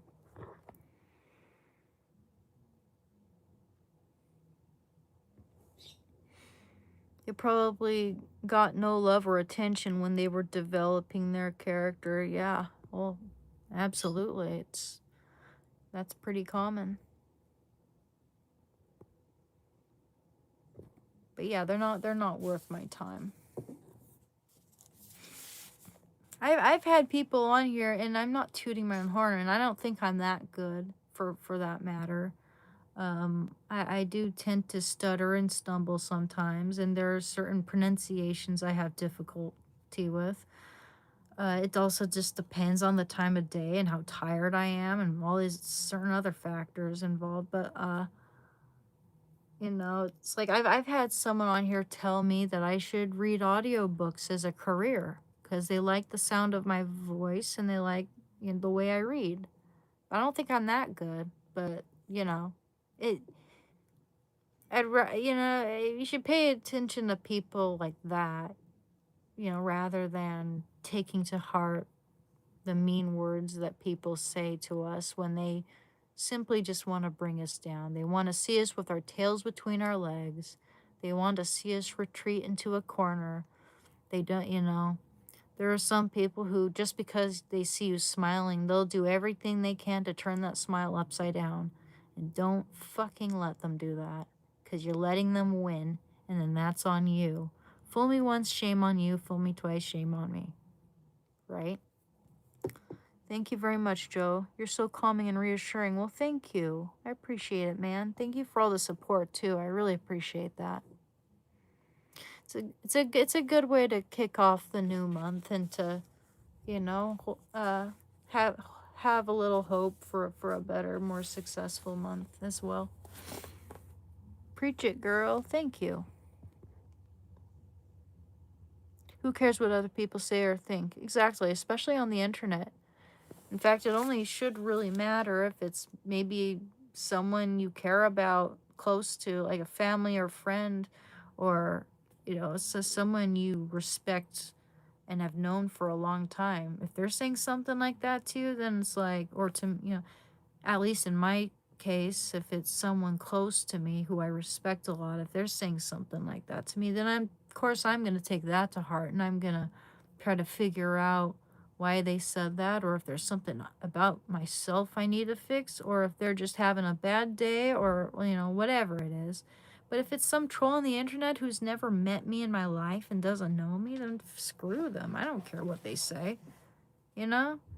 There's some like English professors, I'm sure, who have weak moments where they can't pronounce a word or they skip over a sentence by accident or whatever, Also, some people don't know that dyslexia runs in my family, and I don't know if I have dyslexia, but I certainly have times, like, depending on the writing style, whatever I'm reading, or depending on, like, I can read John Steinbeck and have no issue with that. I enjoy it thoroughly.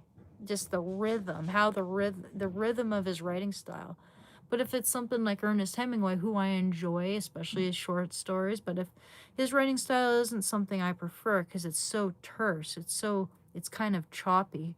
And so I feel like, just like I'm kind of going with the rhythm as I'm reading, but it's so choppy that I'm like, feel like I'm just like constantly having to stop, stop, stop. It's hard to explain, but um, the writing style matters a lot. If I'm enjoying what I'm reading, that matters a lot, because I'll just get distracted and have to read the same sentence again and again. I think it's important, like, if you really want to get into reading, read something that you're interested in, not something because you feel like you have to because other people have read it before. If you're interested in a certain topic, look for a book on that topic. Okay, but we are going to continue this. Thank you very much, Joe. I appreciate it. And welcome to the channel. Just got here. What state am I in? I'm just going to say that I'm from the Pacific Northwest.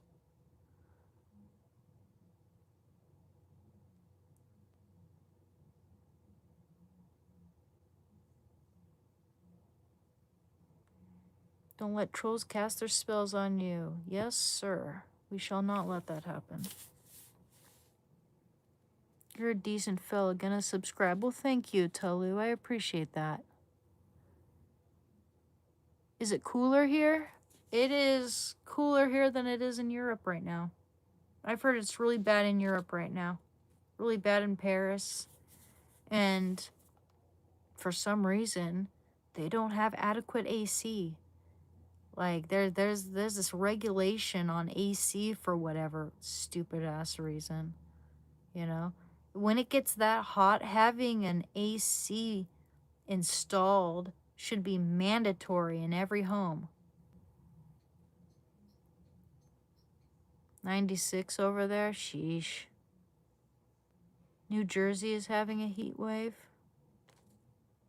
Bad in the south.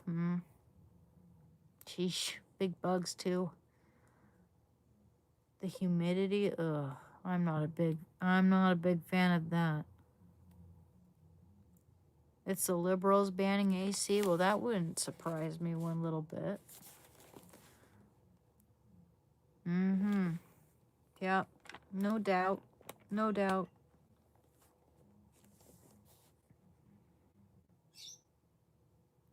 In Turkey, trash bins, traffic lights melt. That's crazy. Man, that's insane in the membrane. You guys, I hope you're finding a way to stay cool, because there have been thousands of people passing away in Europe from this heat wave. Hi, Nex. How are you doing? I'm doing good. Carrying on with the live stream a little longer than I said I would. I did say I was going to end at 8 o'clock, but I'll keep it going a little bit longer since you're here. Do I do live streams at scheduled times? I mean, would you? I mean, I'm sure some people would recommend that I do that. I've tried doing that. I tend to be better at playing it by ear. However, I would like to start, you know, being a little more disciplined with my time and maybe scheduling a time. Maybe I should do 2 live streams per day, one at noonish, a couple hours at noon, a couple hours in the evening. Tomorrow's Thursday, right? Yeah, tomorrow's Thursday. So we could plan it out. We're definitely going to have a live stream tomorrow. And I'll plan it so that we begin. I'm going to just try to go a little bit earlier each day. You know, I'm not going to just jump right in, you know, to a completely, you know, different schedule. Why don't we try, oops. Why don't we try 1 p.m. tomorrow? So tomorrow's live stream.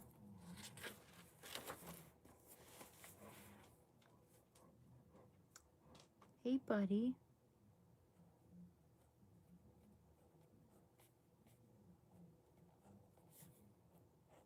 So tomorrow's live stream will start at 2 p.m., okay? Also, I have a dental appointment on the 3rd, I think. I'll have to double check that just to be sure. So,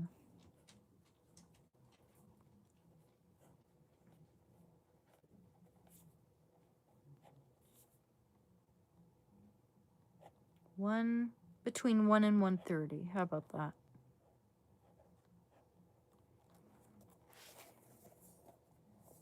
So yeah, I'll let you guys know. If you'd like, you could join my Discord. Join my Discord server, and I can also let you guys know ahead of time, or I could create a YouTube post. But yeah, I'll try to let you guys know ahead of time. Yeah, I haven't been to the dentist in since I was 18. You do the math.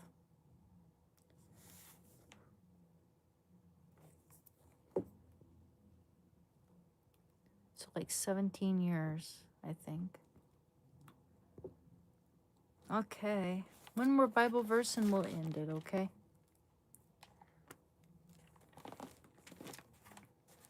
I don't want to push myself so hard and to the point where I get burnt out and I lose my desire or motivation to do this every day. I really do enjoy it, but if I push myself too hard, I'm going to burn myself out, and I'd like to, you know, I'd like to look forward to this every day. So we'll read one more Bible verse and then we'll skadoosh. But please don't forget to like and subscribe. It is really helpful. Very, very much so, and I appreciate it. So we'll read a passage from... Wow, good look at dentist. That's a long time. It sure is, man. I'm nervous. I don't like not being with my dog. That's the only thing I'm nervous about, really. That's the only resistance I am sensing, is the fact that I'm gonna have to not have my dog there, and it's hard for me. It is. I have to have my boy with me. I really do. I love that dog, and he loves me. Here's a good one. Isaiah chapter 40, verse 31. But they who wait for the Lord shall renew their strength. They shall mount up with wings like eagles. They shall run and not be weary. They shall walk and not faint. And here's a good one. Isaiah chapter 41, verse 10. Fear not, for I am with you.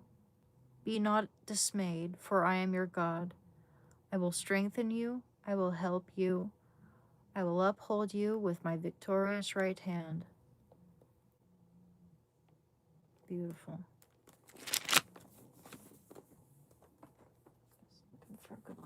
that. Okay, I'm gonna crack my back. Oh man. Oh yeah, that felt good. Remember that verse for tomorrow. Absolutely. Absolutely. It's good to also kind of meditate on it while I'm trying to fall asleep too sometimes. Thanks for the verse and the talk. Well, you're most welcome. Thank you. My Bible is not the King James Version. It is the Ignatius. It's the Ignatius version. See? It's the Holy Ignatius version. Glad you made it back, PM. Need all the best of karma here. Absolutely. Thank you, Jen. And thank you, Next Bellum. Thank you, Talukara, and welcome to the channel. What is that on my shirt? It's Courage the Cowardly Dog. See? It's Courage the Cowardly Dog.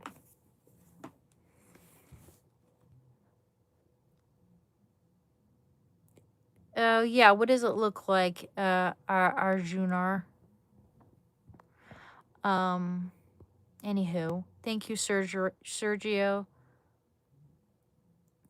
Back, Mom says hello to you, and she's also subscribing to your channel. She loves your journey. Oh, thank you, Pastry Mason. That means a lot. I hope your mom is doing well. Thank you very much. Thank you guys. Danny, I don't have anything against the LGBT people at all. The community itself, however, I have the same things to say about it. I agree with what Blair White says about that shit. I like Blair White.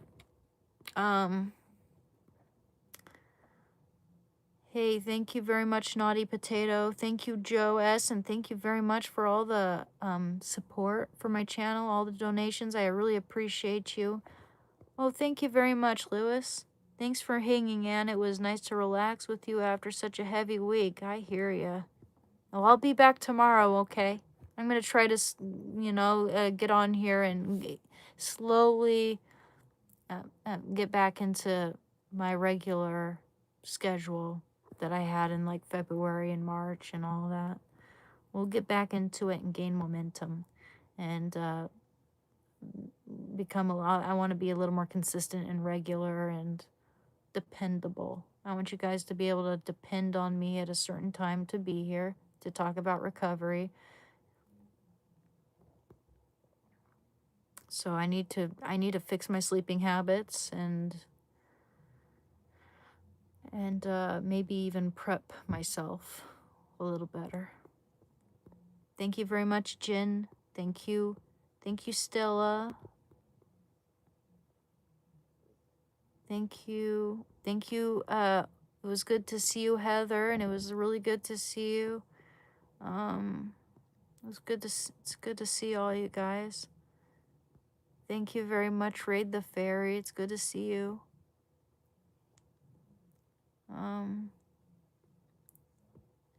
Thank you, Jim Dwyer. Well, thank you, Roger. Thank you for the sunshine. That's so cute. Thank you. Thanks, guys. I really appreciate it. Thanks, Kevin. Thanks, Dennis. Thanks, Pastry Mason.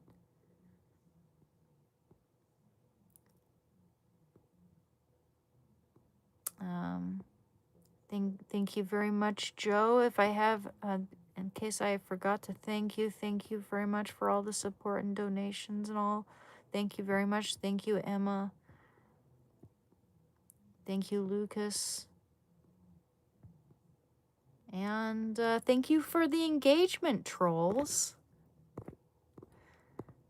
Seriously. Joke's on you. And I hope you guys all have a good night, okay? Thank you. Good to see you too. Thank you, Roger. Hi, friend. I am glad your channel seems to be growing. Thank you. Thank you, Mr. Ish, Imrish, Mr. Ish. Thank you very much. Just gotta be consistent, you know? I also hope that, you know, if my channel does really succeed and I learn more, I learn how to use different types of streaming software, I learn how to use OBS Studio efficiently, and I learn how to stream my games and do a bunch of other things. Maybe it'll inspire other people to realize that with time and patience and perseverance and just consistency, you can achieve anything you want to achieve. Maybe not anything, but a lot of things, you know? And just don't give up. Don't be a defeatist. And that same thing applies to recovery from addiction and just, you know, learning how to play an instrument or anything, you know? Exercise, getting a toned muscular physique, consistency. So yeah, don't give up. Thank you very much, Naughty Potato. Thank you for streaming. You're amazing. Oh, thank you very much. I appreciate it. Thank you, thank you, thank you. Thank you, thank you, thank you, thank you, thank you. You inspire me to bite my tongue when it comes to trolls. I thank you for your existence. Well, thank you, Pastry. I will always be grateful about the fact that you really helped me the other day. Your empathy really made me feel better. I wish more people were like you. Well, thank you, Nex. I mean, there are people out there who genuinely want to help, but it's just, it can be difficult finding them for sure. Yeah, well, a lot of people like us where we're too quiet, you know. I'm glad I have this platform, because when I was watching recovery content, I realized that stuff really helped me early on in my journey, and when I, you know, wanting to get better and not do those hard drugs anymore. Those channels I helped me out initially, and I'd read comments saying that we need more recovery content. So I thought, why not? Why not try to contribute to that? So I really am grateful for you guys, you know, making this channel worth it, and I appreciate you. It's good to know that my content's actually helping people who are struggling with addiction. Thank you very much, guys.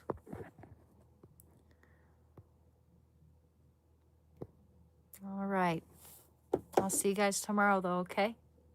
Thank you again. Bye-bye. I'll see you guys at, like, between 1 and 1:30 p.m. tomorrow, okay?